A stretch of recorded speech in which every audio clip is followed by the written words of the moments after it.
Hello दोस्तों, आज मेरा 48वां दिन है। आप सभी से निवेदन है कि मेरे चैनल को सब्सक्राइब कीजिए और लाइक कीजिए।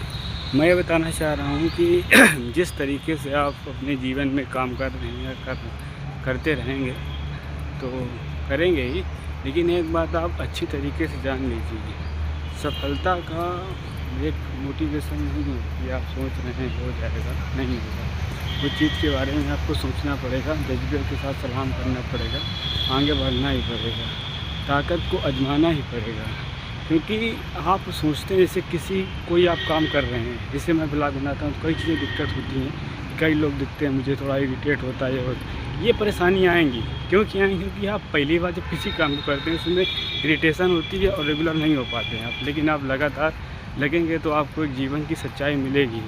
क्योंकि जो भी आप बहुत अच्छी तरीके से प्रैक्टिस करते हैं किसी भी चीज़ का, वो एक दिन आपको बहुत अच्छी लगने लगती है।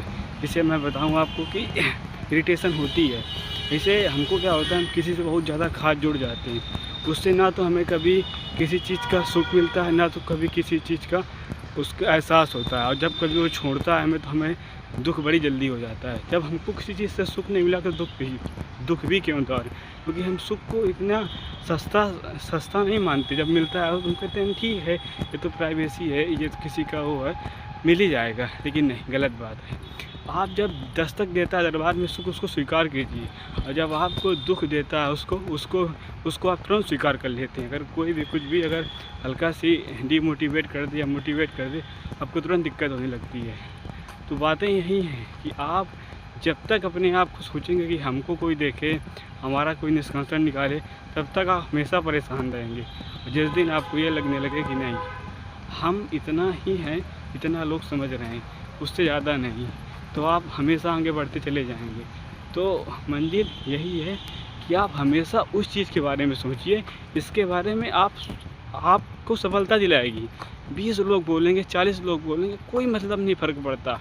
बस आप खुश होनी चाहिए। पूरी ज़िंदगी निकल जाती है, लोग ये सोचते हैं कि हमें इस बात का दाना रहा कि हमें लोग क्या कहेंगे। अब एक दिन चद्दर में लपेट कर दफना दिए जाओगे और कुछ नहीं मिलने वाला है। इसके बाद में सोचूंगा कि जब अंतिम घड़ी आती है तो कोई किसी का नहीं होता। तो यही कंडीशन है, हर घड़ी अपने हिसाब से जीजिए। इसीलिए बुद्ध बड़े हमारे मतलब बुद्ध का जीवन बड़ा वास्तविक लगता है कि वो कभी नहीं बोलते कि परमात्मा वास्तविक तौर पे है, क्योंकि उनका मानना ही यही है कि परमात्मा नहीं है। ये नहीं कहते कि नहीं है, लेकिन वो कहते हैं समझो किस तरीके से क्या है क्या नहीं है। तो इसी कारण मैं बोल रहा हूँ कि आपको चीज़ों को इतना